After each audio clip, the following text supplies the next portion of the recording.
no.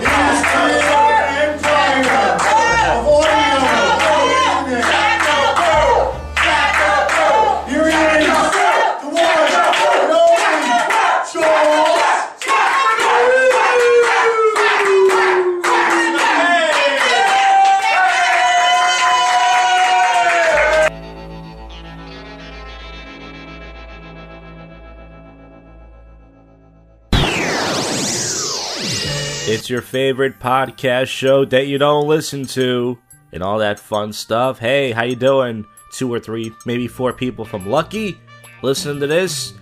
Another fresh new episode. It's Tuesday night here. Tomorrow, it's not guaranteed to happen because, you know, people are flaky and shit does happen. But Vince Paul is supposed to be on the show tomorrow.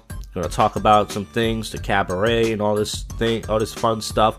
And there's another thing that I can talk about it right now because this episode is a week recorded in advance. But GOAT, that's right, Rod Sperlin, who's the awful co-host of this show once in a while, he was banned from the cabaret the end of last year for sneaking in alcohol. A lot of you know this. So GOAT was talking to me last week, and I told him, yeah, the cabaret has one last open mic before the summer. He said, I'm going to go in and confront Mike, and I want you to film it. I said, you're not going to do that, you pussy. He said, I'm going to do it. What time do you want me there? I said, 6:30. He said, fine, bring your camera. I'm going to show up 6:30. So, if all goes right tomorrow, I'm going to interview Vince Paul around 6 o'clock, and then GOAT's going to come in around 6:30, 6:45, and I'm going to try to film him. It's probably not going to come out that good, the quality, but he might not even show up. And then hopefully that will, you know, something great will happen from that, maybe. But I told him he might call the cops. But anyways, both of those things possibly might not happen tomorrow. I would not be surprised, no, in my life. But anyways, we're going to jump into topical news because, once again, that's 85% of the show. I don't really have anything going on in my little life here, folks. A girl was mistaken as transgender, was arrested at Walmart. That's fucked up. Imagine if you're a woman, an actual woman, and you walk into a Walmart, and they're like, get out of here, you fag. You're like, excuse me? But I'm an actual, you fucking transgender piece of shit. Get out of this bathroom. You're like, I'm a real lady. Time to grow your hair out longer and dress a little better there, tomboy. So that's pretty funny. I think that's hilarious. How one woman is turning sex trafficking survivors into breadwinners shows a backpack filled with Capri Suns. That's interesting. With one day left on a 22-year-old Disney World ticket, this woman made the most of it. Man, these white women can do anything. They're on a different level, and I can't even have a conversation with a white woman. I refuse to. Not that they would talk to me anyway. They're nuts. Iconic Tigino singer Amelia Nelly Villa, I'm sorry, I didn't know who this guy was. Emilio, not Estevez, Emilio de Villa dies at age 53. So, he was a singer and he died Monday night. Well, I don't know who this guy was. I think he knew Selena. They recorded songs together. Oh, alright. Well, rest in peace, dude. Sorry, I don't know who you are. No one knows who I am, so. The Sixers, everybody. The 76ers, the worst team in the NBA, they got the first round pick. That's right. They're still going to suck, but I wonder which star they're going to pick that's going to get injured going bowling. Remember they picked Andrew Bynum and the guy went bowling and he hurt his knee? I can't wait till they fuck this up. But who knows? Maybe they pick the next Allen Iverson. And they won't win a championship, but Taylor Swift ex posts her phone number online. Oh man, can you imagine calling her up? Hey Taylor, how you doing? Who's this? I don't know. I have a blank space. That's one of her songs. No? You don't like that one? All right. Edit that out? Nah, leave it in. I like bombing on my own show. Sierra, she's like a one-hit wonder black chick, loses custody battle against her ex. Future. She was dating this guy named The Future, and looks like she's not having a bright future. Alright, enough of that. Okay, there's not a lot of news going on. Let me see. Let me check one more website.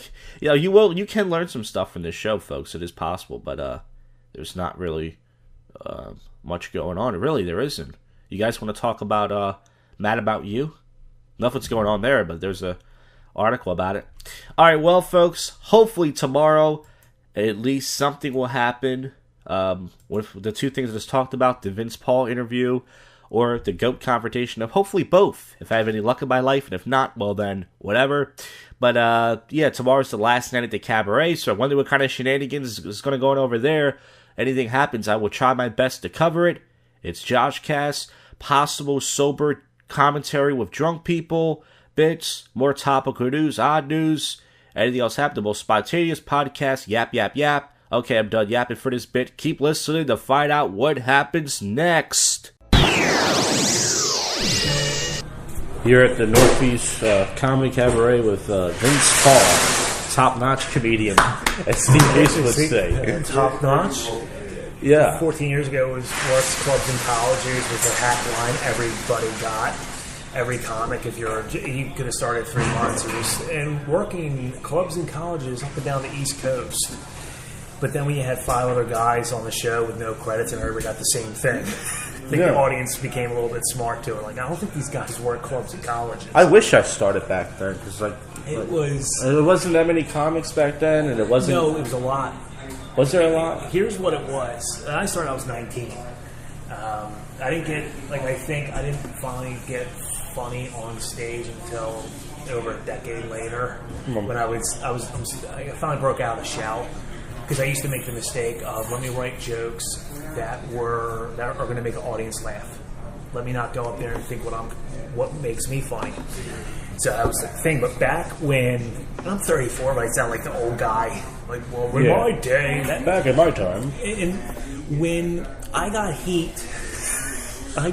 big time because I got a paid spot under a year, which the old rule was, or whether it's true or not, what I heard was when you started, you didn't fucking work. Mm-hmm. You didn't get paid for at least a year, no matter how fucking good you were or not.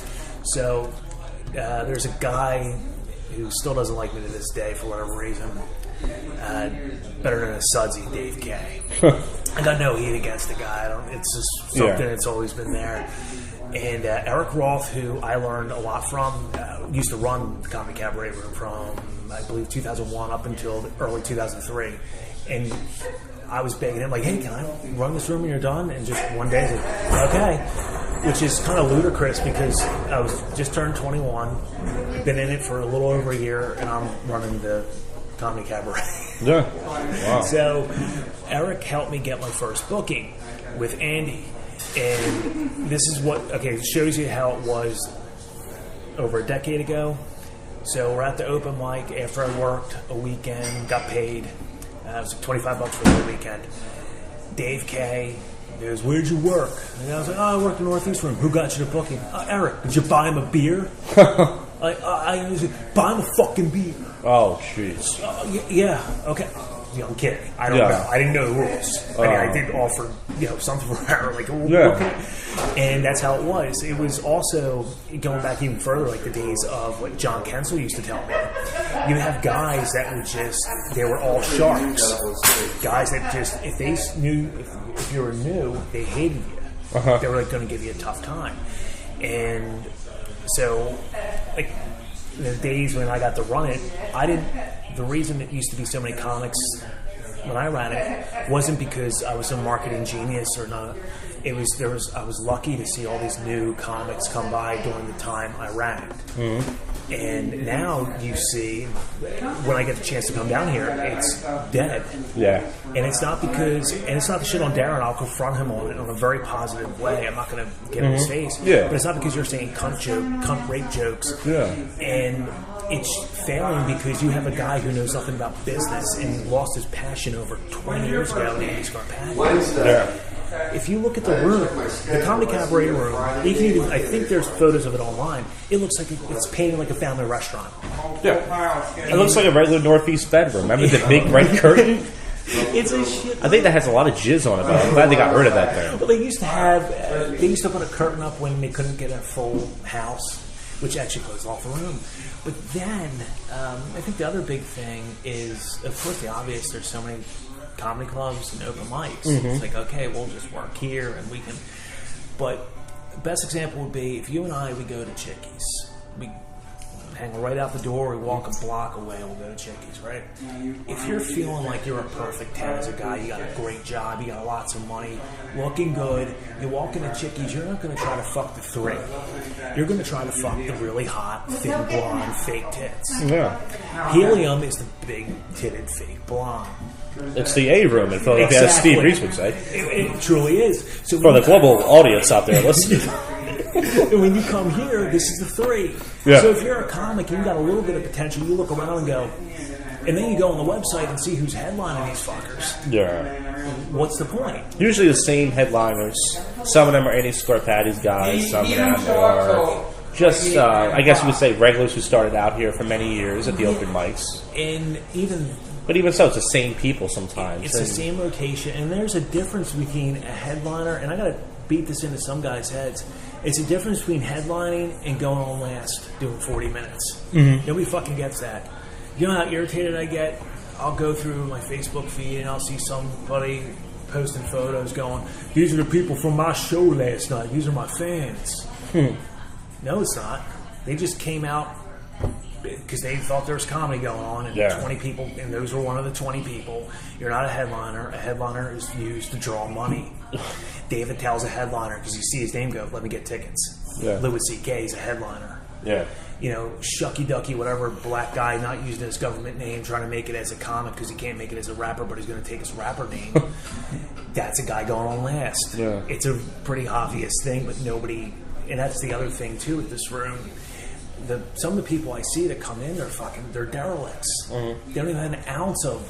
You can look and go, yeah, they're not going to make it. I think the last person I saw, and again, I'd probably come out now, unfortunately, maybe once or twice a year. Mm-hmm. Probably recent would be Tony Vallejo. Who I knew right away. I'm like, he's got something. Mm-hmm. He'll do well. Yeah. But other than that, the guys, there's nobody who has passion. Nobody gives a shit. They're just going, 5 minutes? Okay. No. When you started going to the cabaret, Northeast Philly, I don't know, it was never cool. But it seemed like there was no clickback. Like, there was no Center City thing like there is now. And there is now, too, because it's a younger, and God, I sound like old guy. It's not even a younger generation. I think those are people, and clicks are going to happen everywhere. And it's guys who are like-minded, they think the same. That really got more into a progressive fashion around later 2005 into 2006 for sure with Helium. And because I think some guys that were working here got pissed at Helium because, I signed up for open mic, they don't even put me on. Again, Helium's the 10. Everybody's getting in the pussy there. Yeah. You get the girl who's a fat ass, who's a 2, who's open for business. Yeah. You're not going to be making money, but so that's where it kind of started. And also, again, it was shark-infested waters too, even up until 10 years ago. Especially when I was fortunate enough to run the room and be around really funny guys. Shark-infested meaning, I remember there was a guy, really nice kid.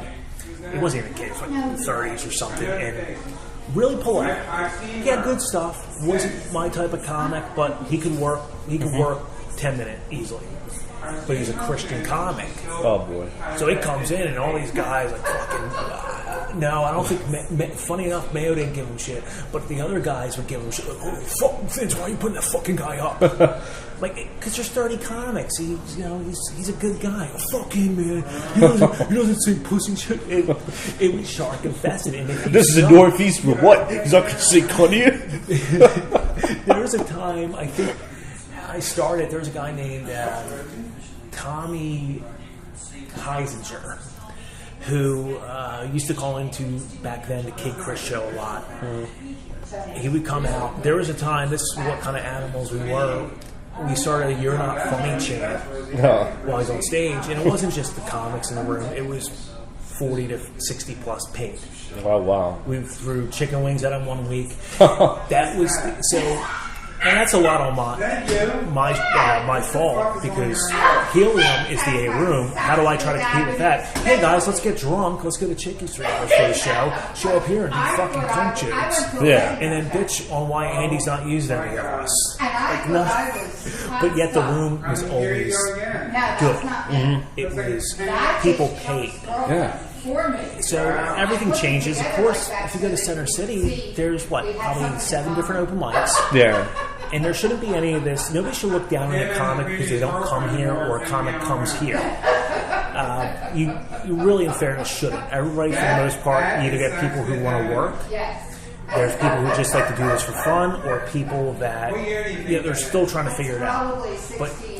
But honestly, this room is not the guy trying to grind it out, trying to find his new 45-minute set. Yeah. Just the guy trying to find at least 5 minutes, and it might take him 2 years to even get a decent 5. Yeah. And that's the thing, like I said, I was going to say, because like now, it's like those comedians, what bothers me is if someone's performed here before, they don't like the room, that's cool. There's comedians who never performed here before, and they hear about it, and they go, oh man, I'm glad I never went to that place. And it's like, just try it out for yourself, at least, before you shit on it. And that's the thing, I guess, I can at least know Joe Mayo is same type, and I have the same mindset. I think there's a couple other guys that have the same mindset of, if we have a problem with somebody, we're going to talk to them, and if it goes a little bit further, I'll fight you. If it has to, even, and that's, I will never ever go my way like, I'm going to hit somebody. Yeah. It's stupid, it's silly, but there's guys that they talk all this shit they don't know. It is silly, but at the same time, if I would read those comments, I've never read them, I've never heard anybody, and recently, I'm sure 90% of it I go, yeah, they're right. They didn't even step in, but fuck, they're right. Yeah. And like, you've been coming here since 2009. Yeah. 2000, and I always thought you were fun. I always rooted for you.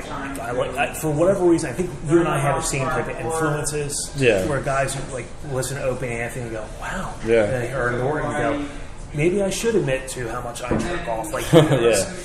And I always connected that. I always had that feeling like, yeah, we come out from the same cloth. But and it stinks that I understand Darren, who runs the room, Darren Martinez, I have no heat with him. Mm-hmm. He has to learn that Andy's the wrong guy to hang your hat on. Mm-hmm. Andy won't. I knew that. God damn, 13 years ago, I knew Andy doesn't matter what he'll say. He'll get fucked at the end. And then other guys, they do well with him. But Darren, he's frustrated because he sees this place not doing that great. No. I don't know if he's getting heat from the office, or the office is probably now just Andy. But it's not your fault. It's not his fault. Yeah. You shouldn't ever say to try to get. I've been guilty of this myself. You don't fucking bury a comic to get yourself over when you're just sitting in the back hitting the music. Yeah. It's a fine line, and it takes a lot of. You have to have the ability to walk the line of comic, booker. Mm-hmm. And in a way, he's booking because he's the one emailing Andrew, calling him and saying, so-and-so had a really great set for the third straight week. I would give him a guest spot in Northeast Philly for your Saturday show. Mm-hmm. Andy, that's the job of the room manager. Yeah. It's Andy's job to get money in this room. Yeah. He did put 2 TVs in the room we don't use. I don't know if the TVs work. I don't think you're not. The rule is that's the hotel put it in. Okay. That's why. I don't even and again, I don't even know who did the color scheme on it. I think that was the hotel. And that's the other thing. Andy he doesn't own anything. Mm-hmm. He doesn't own a room. And this is when I knew Andy wasn't great at business. I was 21. So in 2003, the open mic was really successful. We averaged at least 40 to 60 paid plus 30 comics. And when Andy took it away from me in late August of 2003, and we had a deal with the money, because I asked him at the beginning, okay, what's the payoff? He goes, just keep it. Yeah. All right, because he was used to getting Eric Roth giving a call and going, 4 people paid. So there's like 60. I'm going counting 5s and 1s. Damn. Going, holy shit. Yeah. Got over 280 tonight, guys. Shit. And it was fun. So anyway, Andy never asked me one time And even from 05 to 07 when I came back to running, never once did he ask me. When it was successful, when people showed up and paid, why are people showing up? Never once did he ask that question. Not one time. And again, I got lucky. In 03, I had a guy named Daniel Lee Cook who used to bring 60 people. Like that. Wow. And then Tim J.J. McGuire, now who's crushing it really with the Philly offensive, used to come out, bring 20 or 30 people. And then there'd be another person who'd bring 10 or 20. Mm-hmm. All you have to do as a room manager in that situation is treat them great, give those guys an extra 5 minutes, put them on a little bit later so their friends stay. Yeah. It's as simple as that. Yeah, I was listening to the Eric Toddcast you did. Yeah, can you tell the story? Was it you or it wasn't Kenzel? Where you pranked the Terry Gillespie guy? Was he answering the phones? Was that Kenzel? It wasn't. I never did anything against Terry. I fucked with Pat Kelly twice. I fucked with. I guess it was Kenzel, I think. Kenzel probably. Listen, he said he was answering the phone at the cabaret, and then he gave him a name or something. No, he said he made fun of some guy's face. He said, "Why does that guy? Was it Alan Kay or something? He was like, why does that guy's face on?" And Terry Gillespie was like, "Yeah, you would have come here to say it to his face." No, it was John Kenzel who did that to Terry Gillespie. Because before I was busting everybody's balls and really hurting a lot of people's feelings. John was kind of doing that before me. I would come in and there are certain guys I used to fuck with, and I miss that too. I honestly miss the new guys that I liked. I would, especially when there was enough people in the open mic, when you have enough. Some guys started coming out, especially the ones that took themselves too seriously right away. Like they show up one Wednesday, they do 5 minutes, they come back the next week, they got a fucking website and business cards. Yeah. Like, dude, what the fuck? Calm it down. So I go up to one of those types of guys, because there's at least one, and go, hey, you see that guy over there? And point to some random person. Well, yeah, because Executive Comedy Central, I'm going to put you on in this spot. Oh, okay. And they go up, and they come off. You go, hey, what did you say? I go, not good. Oh. One guy did that too, never showed up again, and I feel bad. Whether somebody told him it was a joke, but yeah, I did that joke to one guy who just started coming out and told me, didn't like it at all, bad. Never saw him again. So that's what you do. He probably moved to like Minnesota and he's a booker, and now he's just mean to new comics. You want to make it in this business? Let me tell you something. Like every failed comic, they turn into a booker, and they always have a story. Well, here's why I didn't succeed. It's because this guy was out to get me. So you're going to have run-ins. I might have not had the best relation with Andy because I used to poke at him, but I still like Andy, and I still want this club to succeed. Yeah. My favorite Andy moment was second time I was going to in the year I was going to work for Todd Glass. How it was supposed to work out is I'm going to do a half, Todd's going to do an hour. Who tells me this? Todd. All right. Well, I know Todd and Andy are friends. Whatever Todd says goes. Mm-hmm. So I get a call a week before the show, and Andy says, "All right, okay, you're going to show up at the Pocos this night?" "Yeah." "Okay, I'm going to have Pat's going to go up, Pat O'Donnell. Mm-hmm. He's going to do 25. You're going to do 10, and Todd's going to do, Oh, well, I thought I was supposed to do a half. Well, we're going to. You're still middling." With 10, because the original plan was Andy wanted to see if I could do 25 to 30 minutes, see if I was going to be ready to middle for the summer as a test run. Okay. 21 years old, over a year in comedy. But I knew I wasn't ready to middle any other room, but I knew I was able to middle a cabaret. Yeah. There's a fucking difference.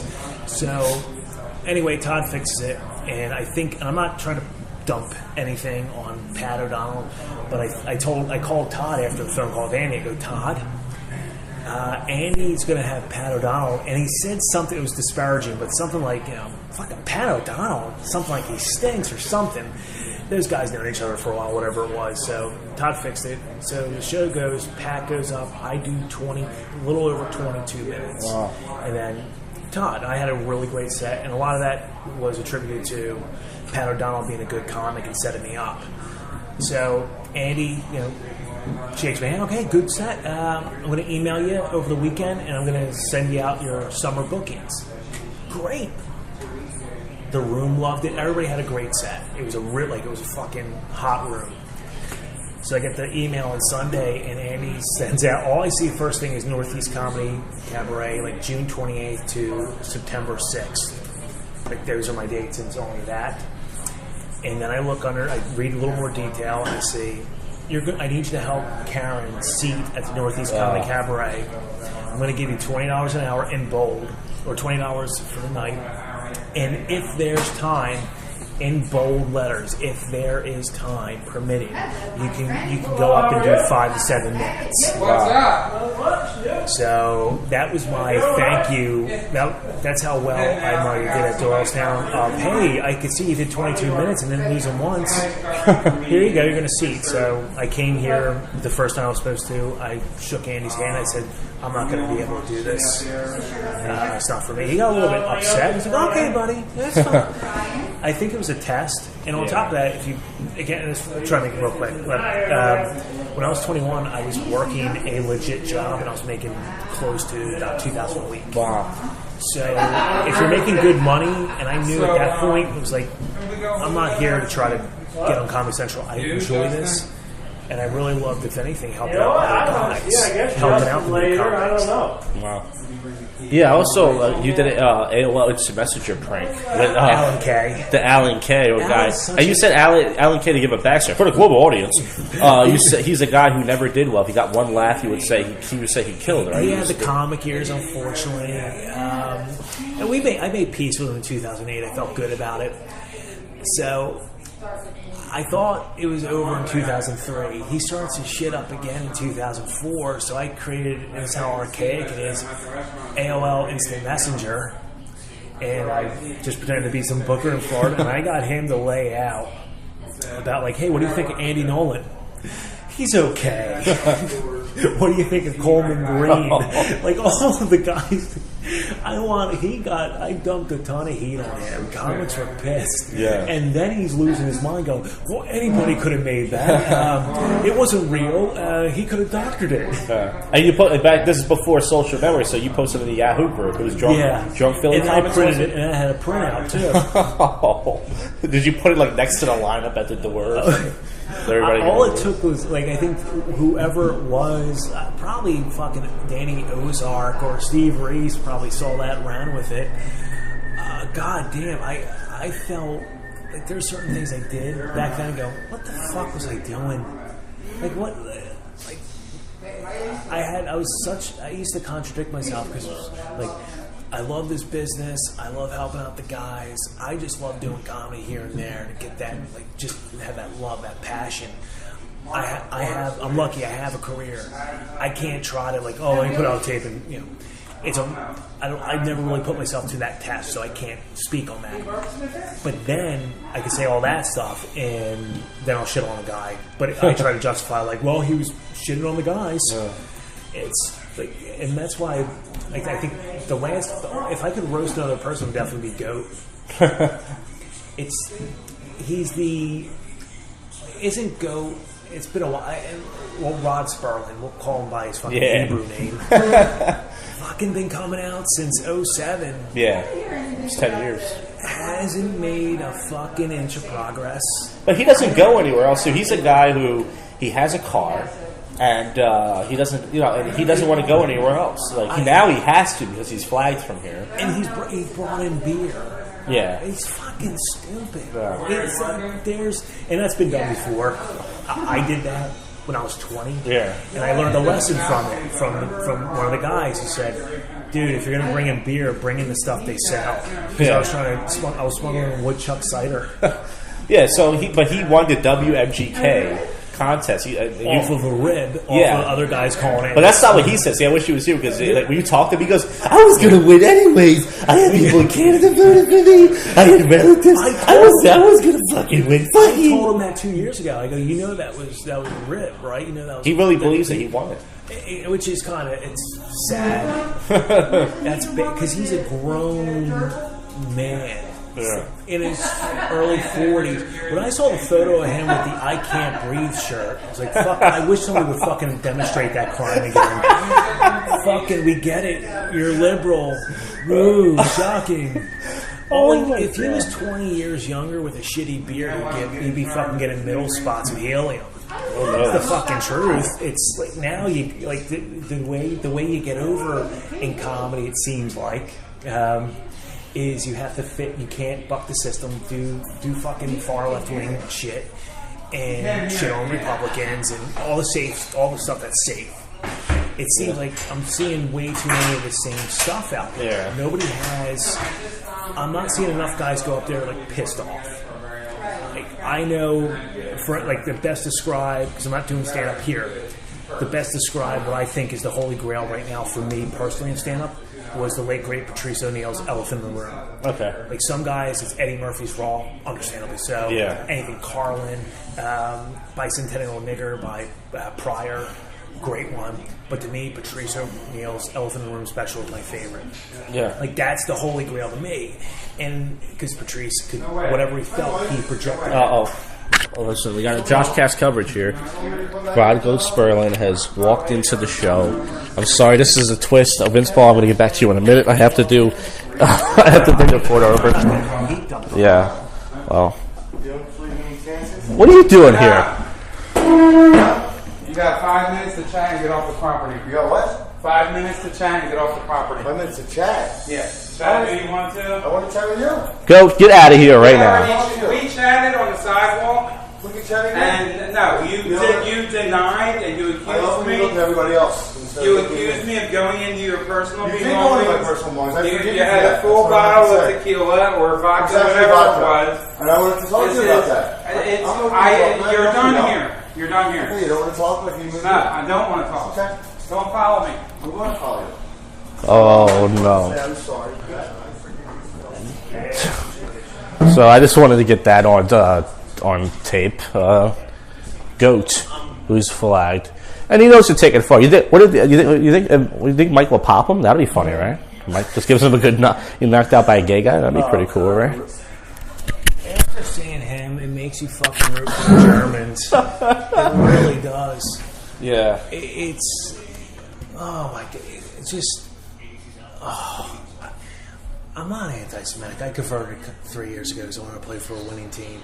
But Jesus Christ, to quote Mary Frances Connolly, he puts the "ew" in Jew. Well, what do you think? When Andy Scott Patty would tell new comedians you got long ways to go, did you think that was I'm pretty sure most new comedians know that you're not going to do 3 months. Do you think that's? Here's a great story about how awful Andy is with talent. Of seeing it. I think it was April 2002.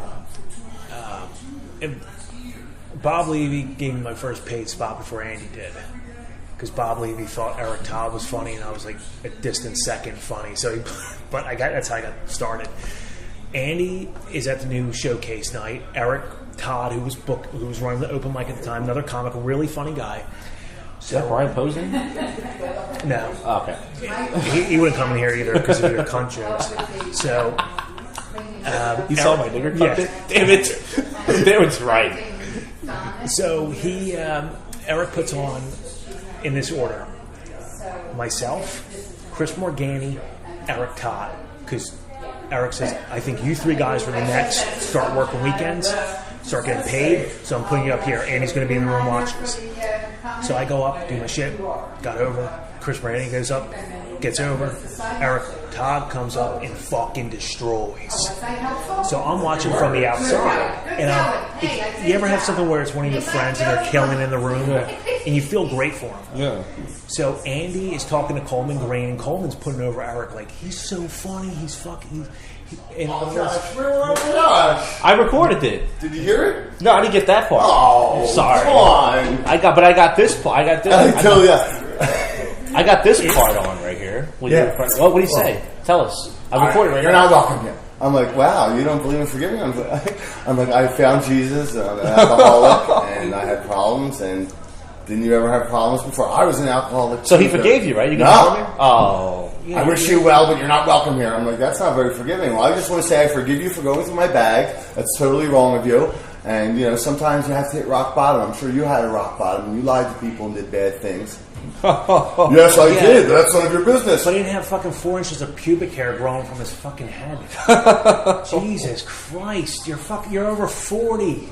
you remember this guy? You just stop bringing in alcohol. You learn from it. Come back. It's going to take a year. It's going to take a year. I don't care. I said I'll never come again. I don't need this place. I said I'm rich on my own. How's that? I don't even care about making comedy. I do it for fun. What? That's the Indian guy. That's him calling right now. Is everything okay? Yeah, I'm sure the Indian guy knows I'm here. That's the best part. I told that man. At least I was hoping he would go that way. I told that Jew. And he come back in. I'd be like, that's funny. The guy let me check into the hotel here with a whore the other night. He didn't have a problem with that. Yeah. Sorry, I had to get it on tape because I don't want to get banned too. But I got. Why would you get banned? You can play anymore. You never know. You said you can talk for 5 minutes, didn't you hear? Chat. You chat for 5 minutes. I said you're a mean person. You're unforgiving. Oh. Now, if he would have knocked you out, I said I do forgive you for going through my bag, though. That's very wrong with you. If he would have knocked you out, great. If you give you a little. First of all, I don't think he would. Why don't you apologize to Josh for killing his Lord and Savior? No. You know how the fucking Cubans are with that shit. Yeah. El Cubano. All right, I'm going down to the truck. Are you going down there? Yeah. Oh, cool, man. There's nobody signed up here yet but me. I'm doing an hour tonight, so. I'm going on. Darren won't let me because he'll tell Scarpati and then he'll get bit. And then Scarpati will close his room down for good. Speaking of God. The Rock goes Sperlin, everybody. The great Rock. Oh, God, it's on tape? I told you it was on tape. I didn't realize that. I didn't mean that. That's just rumors I've heard. Yeah. You're not getting booked here.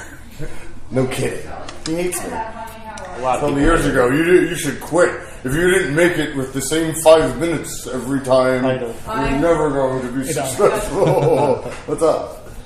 Yeah. You need to do the same 5 minutes. I wish I had a swastika on my chest and just pull it down and say, not welcome. I wish you did too. I wish you actually were a Nazi. I'd be dead or something. I couldn't do that. It's way too much commitment. Is this the guy you came to interview earlier? Yeah. You remember him? He was coming here in the old days. Do I remember him? He was the first host when I first came here.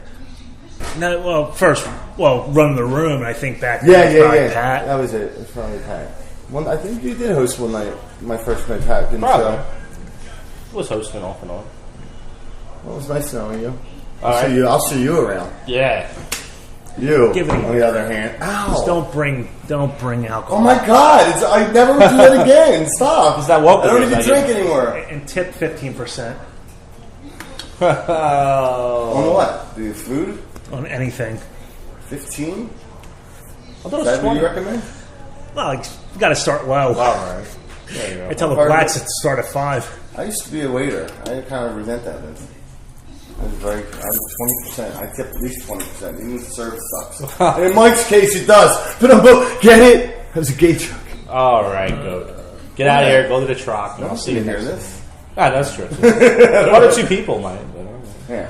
Nobody in show business, though. But. I don't know. He's pretty big in show business.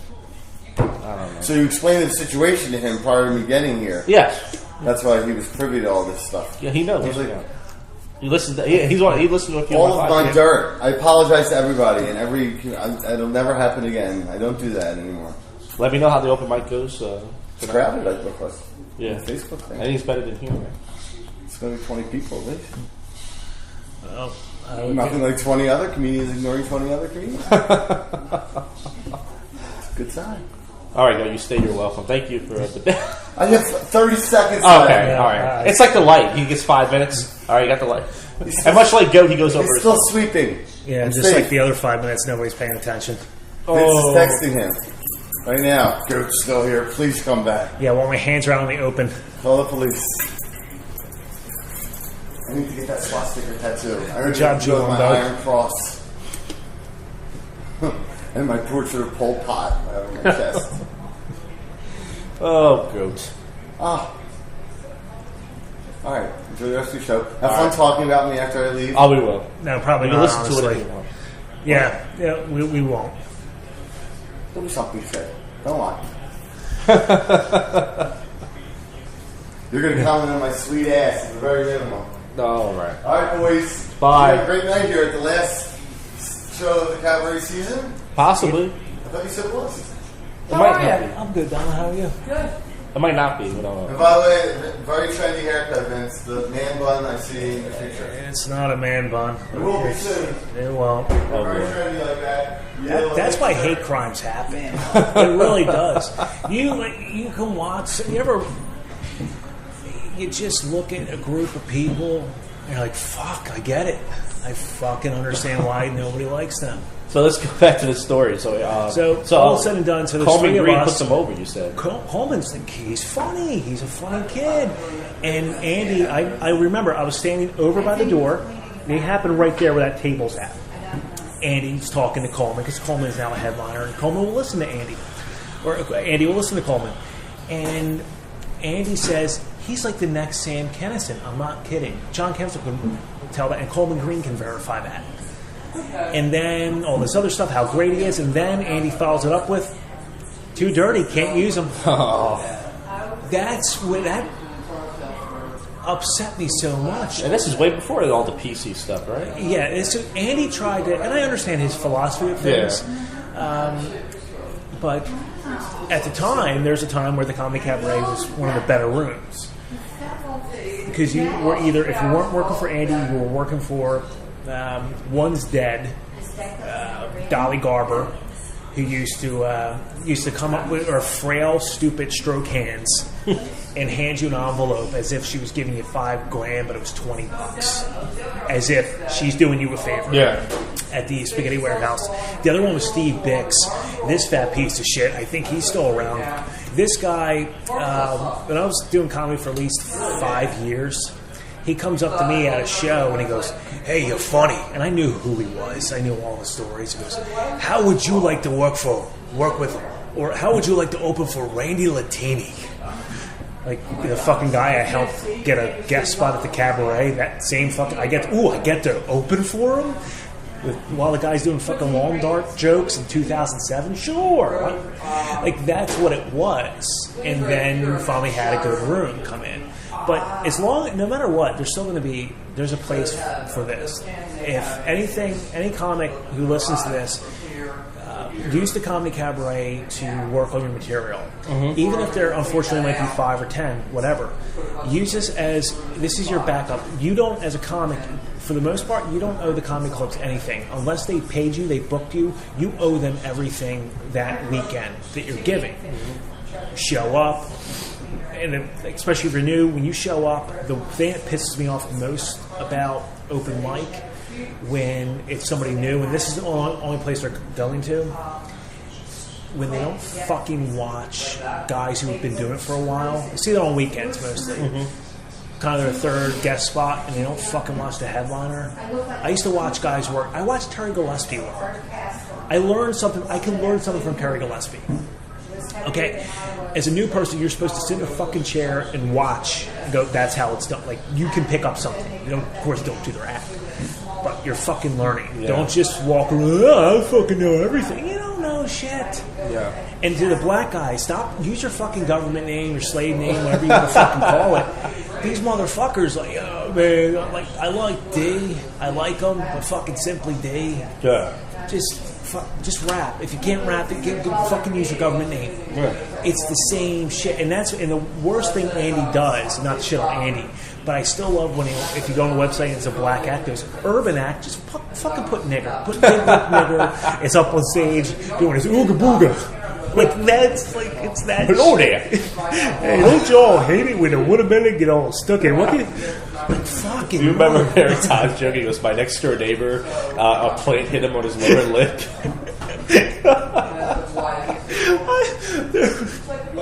There was a time I worked a fucking dive bar near Penn State or whatever it was.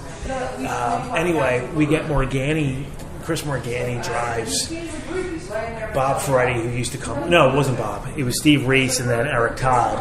We go to this place 2 hours away. I'm middling for $100. Big fucking deal to me. Wow. At 21. We show up. I bought the audience without knowing it. Nobody there. Steve Morse is headlining. Steve Morse started out with guys like Jim Florentine and Jim Norton. Really funny guy, nice guy. So the kid who books it, opens the show in 20 minutes and fucking eats it. We all ate it because nobody was there. I'm doing my fucking act in front of the guys. So Eric Todd was drinking nonstop from the start we get there till we ended. So I guess what happened was Eric thought they overcharged him or added more beer. And it was, I didn't know who was wrong or right, and it's tough to take Eric's side, even though he's my friend, especially at the time, of going, he's a belligerent Eric Todd, and he's going, let me see that slip, and he's trying to, so we're in the car, Chris Morgani, who, if you ever met Chris, really fucking brilliant fucking guy, really funny guy. So Eric gets in there, he tells us he wrote cunt on the tip part.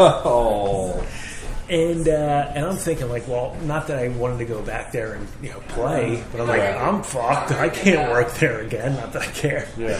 So Eric was so smashed. We're driving. Chris Morgani just bought a PT Cruiser. Like, it was about a year old. Eric's in the back seat, just he would bob his head up and down. He would actually sing music while unconscious. He would know the lyrics. So I look in the back. Eric spits up all over himself. And I go, hey, Chris, Eric just threw up on himself. He goes, oh, Eric. Like, that was the guys I used to do comedy with, especially Steve, who's just still as funny as ever. Yeah. And that was also Eric of just not giving a fuck. And that's why I loved watching him. I used to it's like, God, I wish I had the balls to just say what I feel, and I couldn't do it until, like, now I can do it. It feels easy. Yeah. But Eric's one of those guys. It was so funny that Andy didn't think anything, and then Bob's using him as an opening act, as an MC, and paying him really well. It kind of showed you, like, how does that all work? So, it's like, if you go into this thinking, you got to know the first 2 years you're going to eat shit. You're going to eat it. It's going to happen. You're going to bomb. You're going to bomb afterwards. But if you go with the right attitude of trying to learn everything, take those 2 years, try to keep writing new stuff every single day. When I say write, whether it's on a pen and pad or on your laptop, or you just go up on stage and you just blurt it out and you record it. You are allowed to speak into a microphone and say whatever you want. There might be consequences, but that's what you're doing. And if nobody understands that, you shouldn't be around. Yeah. It took me a long time to realize, like, wow, even if it was shit money, or if I got paid for a weekend good and they give you a free hotel room, like, wow, I'm a comic. Yeah. That's what you felt. Yeah, I like this room because, like, I feel like you need one room to beat the shit out of you. Yeah. Especially in this room, it's like the first time before. I did my first time at Helium, so it's a big stage, and I really bombed. 3 minutes, but I really bombed. But there was 50 people like fake laughing at my stuff, so I was like, oh, I did okay. And then when I went to Cabaret for my second time, it was the opposite. Like, I felt like I was like performing next to the audience, like the lights right there in your face. And I did 2 minutes, which is, I thought they gave you 3, they gave you 5. So I ate shit, but then I came back next week. But a lot of comics don't like this room because it's honest. They want to go down to the city and form these cliques so they can all. And they get it because it's safe. But at the same, what I find a weird thing, like what I do in my career, I have the greatest job. I love what I do. But I actually learn how to get better on stage, just going to open mics again. By what I do for a living, of giving a presentation or just talking to another company about that we have to work with, and by just saying what's on my mind and firing it out. I learned by not kissing ass in the business world. That's how I became successful. And then once I got back on stage, I was like, I'm just going to write a new 5 minutes each time. And that's what I've been doing every time I've gotten a chance to find a stage and go on it. And that's why I do that because it's my way of like paying respect to a guy like Ed McGonigal. Yeah. Like I want to be as good as Eddie. Yeah. And Eddie's such a talent, and he's a great guy. And there's some guys that don't get the breaks. There's guys who do. There's guys like I love Kensel, but sometimes he's a fucking doormat. And I'm not saying anything I haven't said to him directly, but I love John. But there's times, and I learned a lot from comedy. Just driving in a car with him for 2 hours. Yeah. I learned so much from that. But Kensel really does have the mind of a comic, though, because I've never seen somebody so quick. And even when he's describing somebody, Like, even when he makes fun of somebody, the visuals you can just get from him making a joke about somebody. And there's times when I watch him on stage and I go, and because I was the biggest culprit of it myself, so I can tell. There's times I go, oh, he's not giving it he's holding back. I can tell that. And when you hold back, you fucking regret it. And that's why I love missing the stage. It's taking that time away. Like now, when I want to, by September, I want to just, on my free weekends, if I can just do, it sounds so pathetic, but if I can just do guest spots, you know, I'm not going to jump into like, oh, I should middle. I got to fucking build my temperament up. So I just want to go back to that, and I can guarantee you, I don't post this because I don't post anything on Facebook. There's nothing. I've had Parkinson's for over a year, and it's not to feel sorry for me, but I guarantee you, when I'm on that stage, you won't hear one joke about it. I won't be the fucking crippled comic. And that's a mindset I'm trying to get over of going, I don't want to go up when I'm feeling like my hand has to be in a ball-like shape. It's going to look weird. Yeah. And I don't want to be like, so who else here has a tough time keeping a straight spine? You know, it's like I don't want to do that. I think because I almost lost it, like the ability to go on stage, like made me miss it. Yeah. But honestly, I'll end this long-winded rant. I think the thing that I miss and I love the most is helping new comics out, or just, this sounds, I don't care if anybody hears this and goes, well, what a faggot. Go ahead and fucking try to tell it to my face. But I love seeing a new comic who's a good guy say a joke and it gets a reaction and that look like, oh my god, like this is great. Did you see my Scotty Too Hottie meme I made? No. What? I got an applause pin, I opened mic, and you're like, the Scotty Too Hottie face, like what the fuck? Yeah, more often it is. And that was an old rule I was taught. If it crushes at open mic, it's going to die on the weekend. Yeah. Which I don't know if that's really true. Yeah. But this rule still holds up, at least for this room. If you work here on a Friday and you crush Saturday, you're going to eat shit. It's happening to everybody, even the funniest guys. You know, like on a Friday, when you come out of this room on a Friday and you just fucking ate it, you go, man, I can't wait till tomorrow. Yeah, this room, it used to be fun. Even the open mic, we used to get hot girls coming, or Northeast enough. Right? You know what I mean? Yeah, there's no girls here. You're not everybody's going to be a Rick Tobin and you know, there's a guy who fucking plays both sides and probably fucks tens. You're talking about the Parkinson's. I don't know if you heard Steve Reese interview Tim Grail, who has muscular dystrophy on his show. I never knew that. I never knew Tim had a disability. Are you serious? I've known him since 2004. For the global audience out there. I've watched his act for almost 12 years. I never knew. He's the stand-up comic. Does he do any jokes about that? I don't know. Never knew. And Steve Reese questioned him. He goes, so what was that like growing up with a disease? And I said to Steve, not good. What was it like? One of the most horrible, bone-crippling diseases ever. Tim Groh cock-blocked me and Dan Scully many years ago. Dan and I, Tim was on the show too. And Dan was younger than I am. But we're the young guys in our 20s. And these really like good-looking girls who are too good-looking for us to want to try to... Like, we just did comedy at the Northeast room. We're not fucking worth this. So we go to it was like, hey, so Dan and I are doing our rap or whatever. I was like, so you want to go to Chickies? To the two girls. And Tim goes, yeah, I'll go with you. Like, fuck. So there's 5 of us.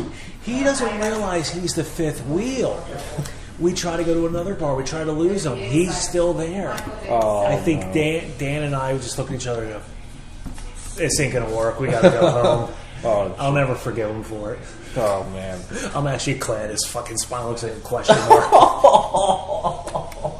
I really am. I'm kidding. Go watch Cain and Abel. It's gonna be filled with some wacky hilarities because one brother's crippled, the other one has a drinking problem and fucks kids. Well, he got on the Opie and Anthony, so that's good. Man. Yeah, I didn't hear that appearance, but he did some songs. I still never seen his act to this day, but good for him. I mean, it's like anybody. I've never. It's one thing that busts somebody's balls, but I never understood. And as I gotten older, of just because a guy is getting work and it's not the type of stand up you like or you relate to, you go, that fucking guy fucking sucks.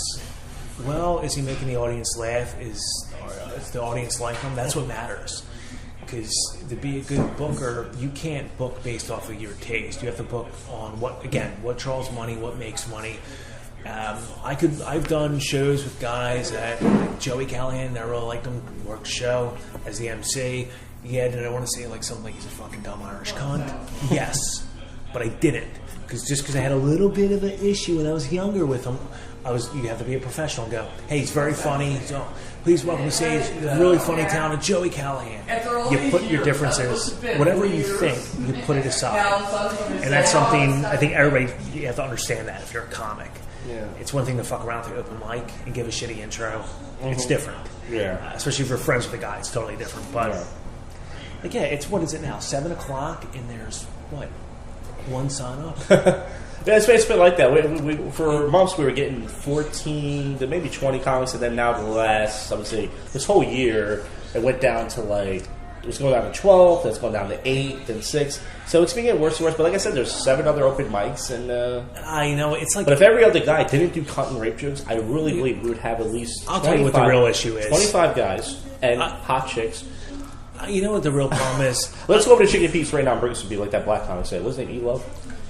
E-Love came out. I always liked E-Love. Yeah, he came out a few weeks Stewart. ago. That was the comment. And he was like, this used to be the main open mic. Yeah. He was like, let's go over to Chicken Pete's right now. I was the guy. I wasn't the reason either. Yeah, I think the main reason, I'll say it, and I hate to speak for other people, but it's what Eddie McGonigal told me many, many months ago. You put a dirty spick in charge. And I would never say such a thing. That was Eddie McGonigal. I would never say that. Eddie said it. He's a different guy when he's on stage. So you were doing 20-minute sets, and then when I met you, I started in 2009. You seemed like you told me you had stage fright, so I thought you were like a guy who wanted to try it. Here's what really the reason for it. It turned out to be, and again to this day, and it's on my medical record. It pisses me off because it just helps raise the insurance. I was about to go on stage. I was about to rip this guy apart, who was shitting on Benny Michaels. So I'm Father Bear. I'm like, don't use my fucking cups. Don't fucking mess with Benny fucking Michaels. This is 2006. God, it's been 10 years now since this happened. So a couple minutes, about 10 minutes before I'm about to go up, my whole left side goes numb, and I feel sick to my stomach. I can't talk. And I just remember shaking, coming out, I need water. I was trying to say water. I got water. And about under 2 minutes before I went up, I felt great, out of nowhere. The next day, I went to the hospital, told them the symptoms. The doctor didn't even, he sold it way too badly for a doctor. He just gave that look of, oh, God, that's bad. Yeah. Hooked the EKG. Well, at least you don't have AIDS, though, right? That's pretty good. Thankfully. I cheated on every single girlfriend pretty much, too. So it turned out I had a transmutic attack, which is considered a small stroke. So ever since, I used to get this thing of, I had two problems with me. One, I had that thing in the back of my head of, oh my God. 2, there's 3. So small stroke, fear it's going to happen again before I go on stage. 2, in my head and heart, I knew I'm not funny. I didn't feel funny. But 3rd, I didn't have the passion anymore to perform. So it's not selfless, but I just thought it was respectful of me to not perform, not take up somebody's stage time if my heart's not in it. Like now, the love was coming back from 2 years ago. Like I fucking need to do this. And there's times now I just got to get over one little hurdle. And every time I've gone up, just to test it, there's nothing prepared. Yeah. It's just, let me see if I can just do, you're talking, you're having a conversation. If you can't do that, if you have to fucking write everything down, you're never going to be in the great. I want to try to get, as silly as it may be, this is very local reference, I want to be as good as Dennis Horan, Dennis Horan is a great family guy, really smart guy, has a career, but when he does comedy, every fucking comic peeks their head through the door and watches him. I would love to get to that level one day. Like, hey, I have a career, I have a great job. And it would be nice if I come out, do comedy here and there. Other comics go, hey, Vince is going to go, let me watch him. That's really one of the best compliments you can get as a comic when other guys go, oh, when are you going to watch? I'm going to watch. That's all I want. Yeah. I'm not going to record a fucking CD. I made mistakes in the past. I took a joke I hacked it up, and it was like before when I did a black guy NASCAR joke. When I started doing it, somebody said, "I think somebody does that," and I didn't know. And then when I heard the bit on Comedy Central, I go, "Fuck that! I thought of it first." That's a joke thief. Yeah. So I have to outrun that. I own it. It happened. I'm fucking sick. I allowed it. I could have just stopped there and go, nah, mine's funnier. Yeah. Fuck, that guy did it on TV. Yeah. So it's what I am accountable for all my actions. And that's what every comic needs to do. No matter what, good or bad, you're accountable. Like, go brought an alcohol here. Let me tell you something. Mike knew back in the day I brought alcohol. Dave K used to bring alcohol in. We're not banned because we're funny. That's what, I don't know if it's that, but well, he did it years ago too. So that was like a second, third strike, and then it's done. He's done it many times. And hey, it sucks, but. Now, you heard about what happened with Nick, who works on the Passive Aggressive. Well, he doesn't work. He's on the Passive. When he put the suit on and he said his father died.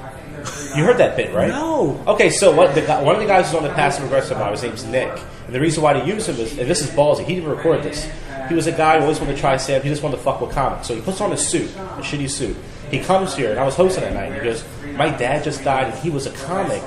And can you guys just give me some jokes? So I could, just for tonight, I just want to do them on stage.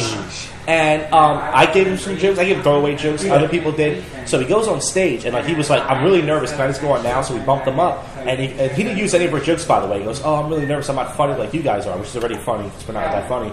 And then he goes up there, and he does his own material. And he goes, by the way, my dad's not really dead, you fucking assholes. And then Matt Reese was like super pissed. He's like, you piece of shit. These are my friends. Matt Reese. Oh, God. Why was he? And this is back when Matt Reese was trying to be a wrestler. He went through a phase where he was doing a whole wrestling act. So he had no sleeves. And he's like, you piece of shit. And then Nick's going back with Matt, too. I really do like him. Nick's going back with Matt Reese, he was making fun of his act. Like, yeah, you were doing a joke about banging pots and pans in your head. Like, that was the only funny thing you did. Matt's getting more pissed off. He goes, go ahead, keep talking shit. And then all of a sudden, all the room starts chanting, piece of shit. And then I love what he did. That's funny. And he talked about it in the Passive Aggressive. And actually, the Eric Todd cast. Okay. And Eric Todd and Steve Reese were like, we love that bit. They're like, it was a bit. Like, the comedians were just being dick. I was like, I wanted to ask you, like, if that happened when you were back in your times, nothing. What do you think the reaction would have been? I can tell you, if that happened, trying to think back, let's say 2006, the loudest laugh would be, that guy's funny. Mayo would be funny. I like this fucking guy. But he didn't see, I respect him because not only did he do the bit, he didn't even record it. Like, if I do something like that, I'm going to bring a recorder. It's fun. I'll get a person to film it. Because it's a reaction. Yeah, and Darren filmed it, by the way. You can see that. Darren filmed the whole thing, and he did a whole story.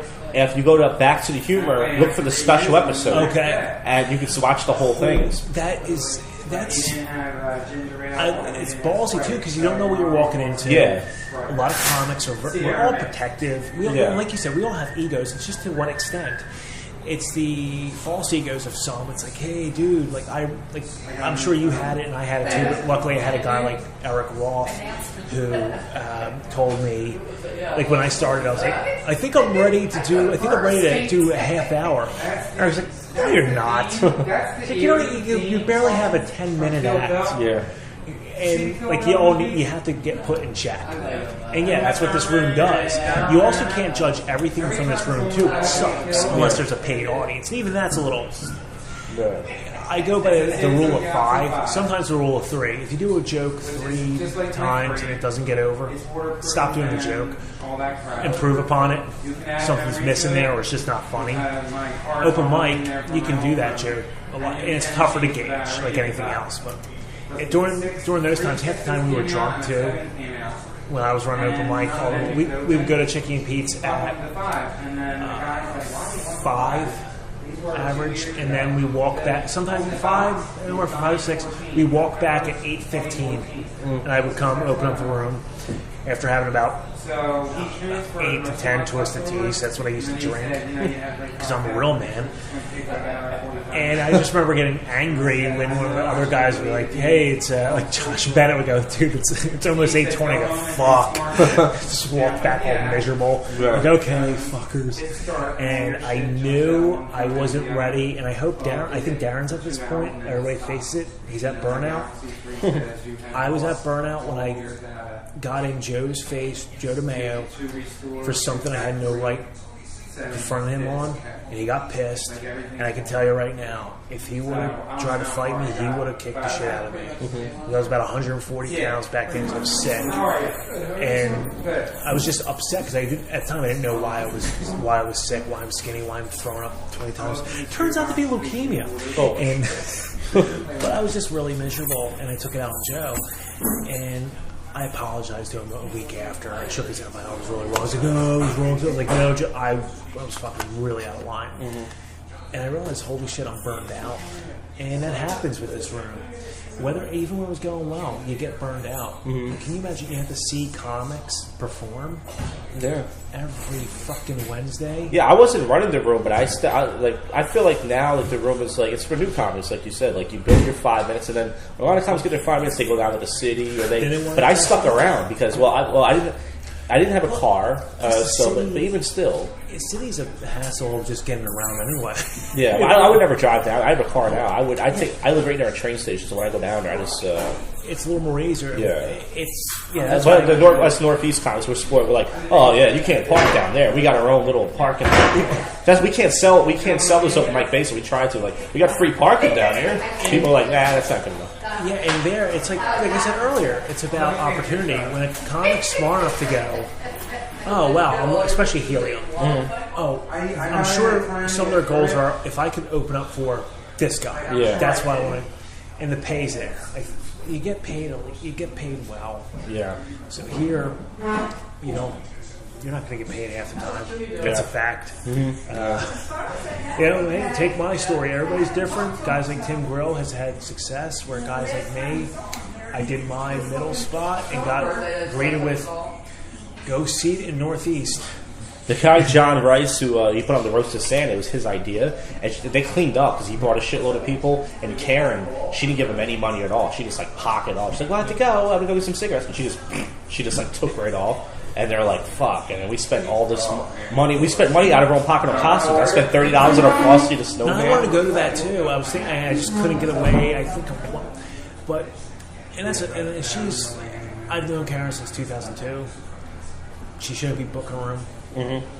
When it's disheartening as a comic when you get off the stage on a weekend, you have a really nice set, and then she's laughing at some hack black comic doing white guys. They fuck up. They want to like have a kid and stick around that motherfucker. You know what I'm saying? And she's going, "It's so funny." I'm never gonna fucking get work here. Yeah. Holy shit! You use a term like hibiscus. She's looking up her fucking iPhone to figure out what it means.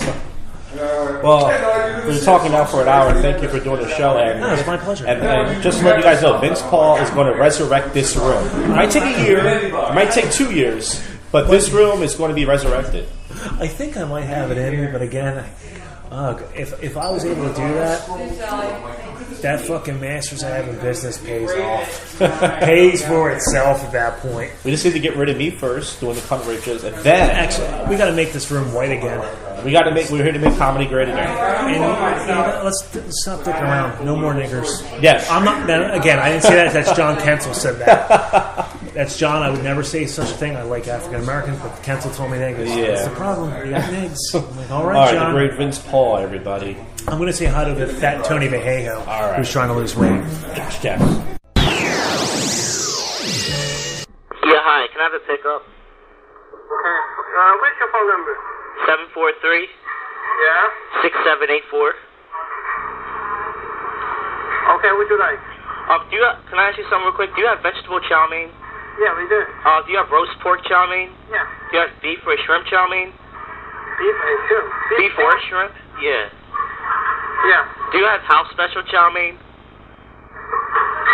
We got everything. Oh, okay. Do you have vegetable chop suey? Yeah. Roast pork chop suey? You got a menu, right? No, I'm just asking. Do you have a vegetable egg foo young? We got everything. You got everything? Yeah. You got popsicles? Do you? I don't understand what you mean. Do you have popsicles? Yeah. You do? Yeah, we do. How many popsicles you have? You don't need to ask me that kind of question, you know? But you say you have everything there. Yeah, we got everything. Even ice cream, right? Ice cream. We got coffee, if you want. Do you have pepper steak with onion? Do you have beef with mushroom? What do you want, sir? What do you want? I'm not asking to ask because I'm... do you have beef with broccoli? Stop saying that there, okay? What do you want? Tell me. Beef with oyster sauce? Okay? Beef with snow peas? I will call a cop. Beef with garlic No, sauce? don't you be smart, you know? Beef with steak beans? I know your number. 743-6784, okay? Beef with Chinese vegetables? Shrimp with lobster sauce? Hey, it's Thursday night / Friday morning here. You just heard the hour-long interview with Vincent Paul with an interruption by Goat. And originally, Goat, I was supposed to record him. I did record him, but he wanted me to follow him outside. But I felt uncomfortable doing that because, you know, I didn't want to get, you know, banned for the cabaret because, you know, blah, blah, blah. Anyways, I'm going to get right over to the odd and topical news. This Saturday, once again, I'm doing a show in South Philly. Time you hear this podcast already happened. Talk about that. Maybe get some coverage. Probably not. It's supposed to be a dirty comedy show, and I love dirty comedy shows. You know?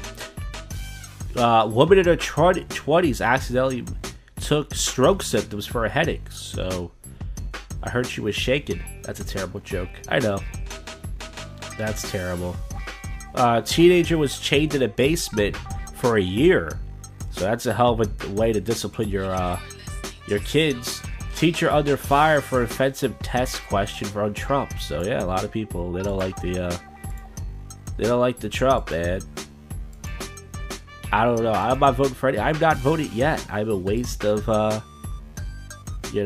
society. 13-year-old girl dies in a tragic hammock accident. So that must have been, I guess it strangled her. I guess she laid in there, it wasn't installed properly, and that's not funny.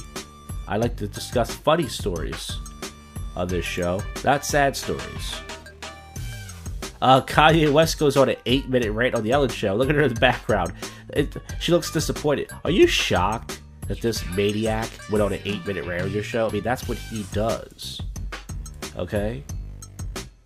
Oh, by the way, I saw the lineup for Philly's Funniest. I'm so glad I didn't sign up this year, and I'm not being... Okay, before we get to that, 60 Minutes legend Morley Safer has passed away at age 84. Rest in peace. Didn't know who he was, but I'm pretty sure he was a good egg. So yeah, the Philly's Funniest came out today, and Goat texted me, that's how I knew, and he said, "You were right." Let me do his voice. "You were right. I hate the fact that you were right.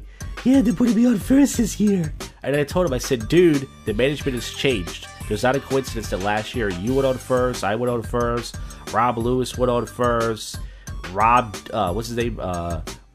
Rod Dickles, whatever his name is. It's no coincidence that the management has changed, so I'm so glad." And also, I saw some really fun, they have the best black names. There's a comedian named Ketchup. Well, I've heard him before, I never met him. There's a black comic named No Criminal Record and No Criminal Background. Can you imagine that introduction? "Ladies and gentlemen, get up for your next comedian. No criminal background and no criminal record." And he's going to come out to go, "Yeah, so you're my stage name.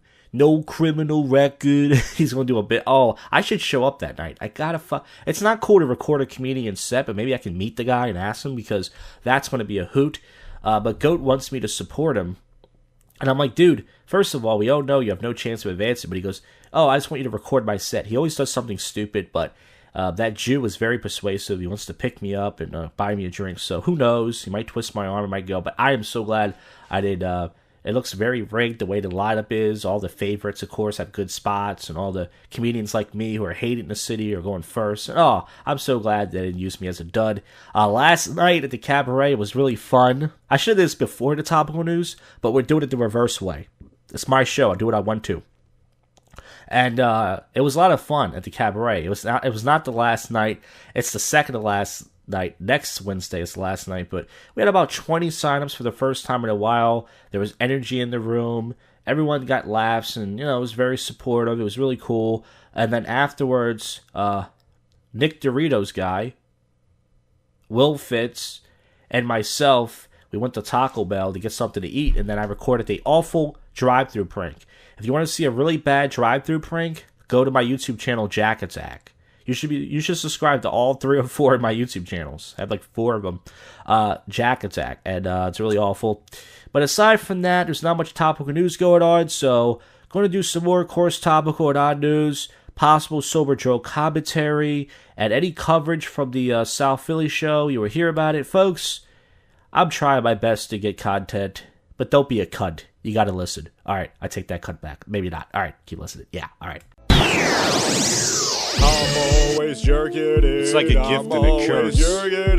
I'm always jerking it. Ever since I've been a young boy. Every single day. Every single day. I'm always I had to make an entire song about it. I'm always jerking it. But I'm proud of it. Every single day. Yeah, let's go. I'm always jerking it. I'm always jerking it. I'm always jerking it. Every single day, I'm always jerking it. I'm always jerking it. I'm always jerking it. Every single day. All day, every day, ever since I've been 14, I've been jerking my cock ray in your coffee. Want some cream? It's like an addiction. It's no one's prediction. My dick's just itching. Looking for something to stick it in. I'm the dry hump king. Look it up on YouTube. Over 200,000 views. I did as a goof. I shot some goo. Bitches got horny. Who is this dude? I destroyed rainforests for boxes of tissues. I got issues, soil issues. Jerking it is what I'm all about. Still got semen. I haven't worn down. Yeah. I'm always jerking it. I'm always jerking it. I'm always jerking it. Every single day, I'm always jerking it. I'm always jerking it. I'm always jerking it. Every single day. All day, jerking it. I'm a speed jerker, working it. I even pop off when I got the flu. Never miss a day. How about you? All day I jerk it. All day I jerk it. All day I work it.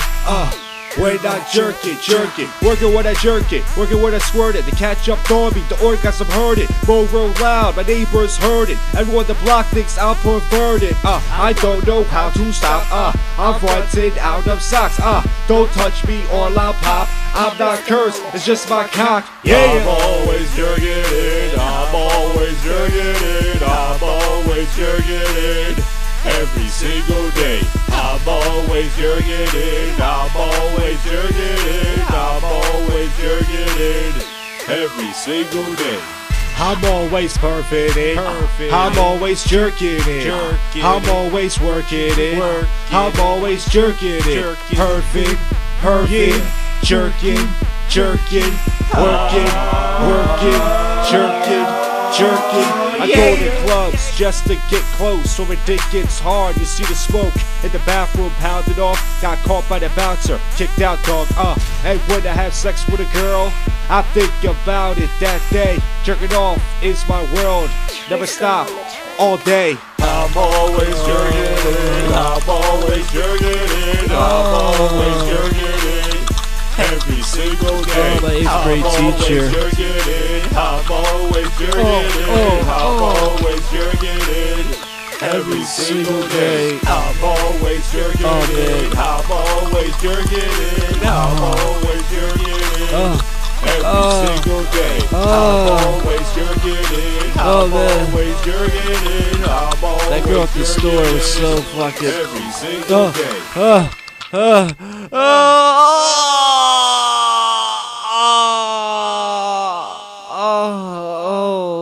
Right over my thighs. Oh man. I'm always jerking it. Every single day. Alright, we're gonna wrap this episode up. Last night the show went pretty good. There was a little turnout there. Looked like first it was dead, and then more people came in. Had a nice little crowd there. It was on the second floor of this bar called Madeira that was like 21st, really far in South Philly. I walked 35 minutes in the rain because I decided to drive up there.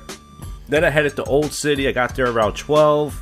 I did do sober drunk commentary, but I'm not going to post it in this episode because nothing really happened, and it's just me yapping for 12 minutes. And even if I edit it, yeah, there's a lot of cool background noise and stuff, but, you know, we'll save that for another episode maybe. But let's wrap this up with some odd and topical news. On the next episode, I think I'm going to talk about the brackets and Philly's Funniest. Because I was looking at it again, and there's a lot of, this year we have the most crazy black names ever. We're going to talk about that, and I think I'm going to try to have some guests on the show to talk about that, since there's nothing planned. Alright, let's see what's going on here. A 5-year-old girl fatally shoots herself when playing with a gun. That's not good. So, and I hope no one told her to go shoot herself. I'll have to make a terrible joke about a poor girl who was playing with a gun. Where did she get this gun? The grueling manhunt from the Massachusetts cop killers comes to an end. I guess they found him. That's good. A lot of girls are dressed like whores at the Billboard Awards. Zendaya, I don't know who she is. Britney Spears. But that's what they do, these pop artists.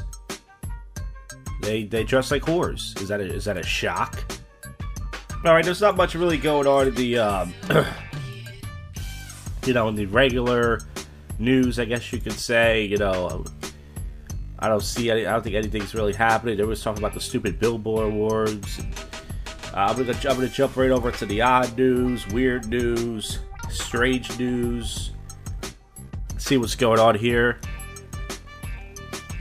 Seagull steals potato chips from a coffee shop like it's their right to. So that's pretty good. Looks like a bag of Doritos or something.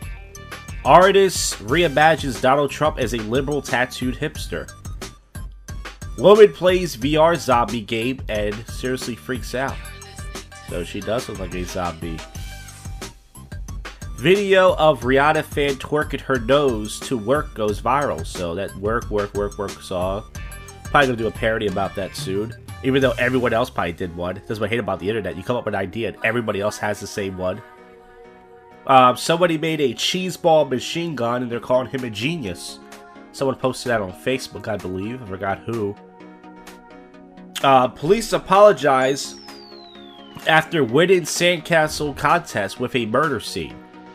So it shows a guy, and he looks like he's doing a sandcastle. Looks like a body, and the police came over, and they said, "Hey man, is that a dead body?" They said, "No, it was a sandcastle contest." They said, "Oh, it's pretty fucking good."